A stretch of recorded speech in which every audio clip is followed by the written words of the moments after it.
শুভ অপরাহ্ন। সবাই তোমরা টিফিন করেছো? সৌম্য, তুহিন? হ্যাঁ, করেছি।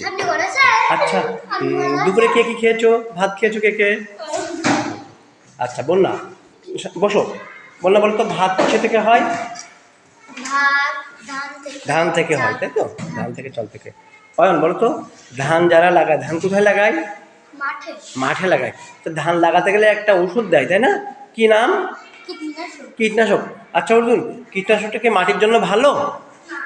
মাটির জন্য ভালো না, তাই তো? আচ্ছা, তাহলে কীটনাশক বা সার দেওয়া মাটির জন্য ভালো না। এবার তাহলে ইট তৈরি হয় কি দিয়ে? মাটি দিয়ে তৈরি হয়। ইট তৈরি করতে গেলে কি মাটি কাটতে হয় না? মাটি পোড়াতে হয়, মাটি কাটতে হয়। তাহলে প্রথমে কি কীটনাশক দিলে কি মাটি নষ্ট হয়, ক্ষতি হয়? আবার কি ইট পোড়ালে বা মাটি দিয়ে ইট তৈরি করলেও মাটির ক্ষতি হয়। এছাড়া আমরা বিভিন্ন পলিথিনের মানে ব্যাগ ফেলি, ময়লা আবর্জনা ফেলি, কোথায় ফেলি? এগুলা মাটিতে ফেলি। পাশাপাশি আমরা উপকূলীয় অঞ্চল মানে নদী এলাকায় কী করে আমরা বাঁধ দিই, বাঁধ দিয়ে আমরা চিংড়ি চাষ করি বা বিভিন্ন মাছ চাষ করি। এর ফলে কি, এর ফলে আমাদের অনেক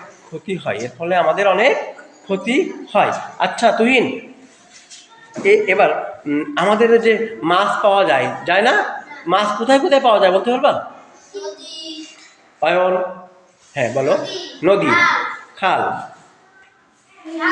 সাগর। আচ্ছা বসো। সৌম্য বলতো, মাছ পাওয়া যায় কোথায় কোথায়? খালে, বিলে, নদীতে, সাগরে, সমুদ্রে, পুকুরে। আচ্ছা বসো। অর্জুন দাঁড়াও। মাছ চাষ করে কি আমরা টাকা পাই? টাকা পাই, তাই তো? মাছ চাষ করে আমরা টাকা পাই। এবার তিথি কোথায় বলো? তিথি, মাছ কোথায় কোথায় পেতে পারি আমরা? সাগরে, সমুদ্রে ইত্যাদি, তাই তো? মনিরা, একজন মানুষ বলো, বলো মাছ কোথায় কোথায় পাওয়া যায়? মাছ কোথায় কোথায় পাওয়া যায়?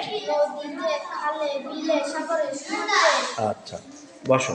বন্যা বলো তো, ধান চাষ করতে গেলে জমিতে একজন কৃষক কি কি দেন? কীটনাশক সার দেন। এগুলো কি ভালো? এগুলো মাটির জন্য ক্ষতিকর, এগুলো মাটির জন্য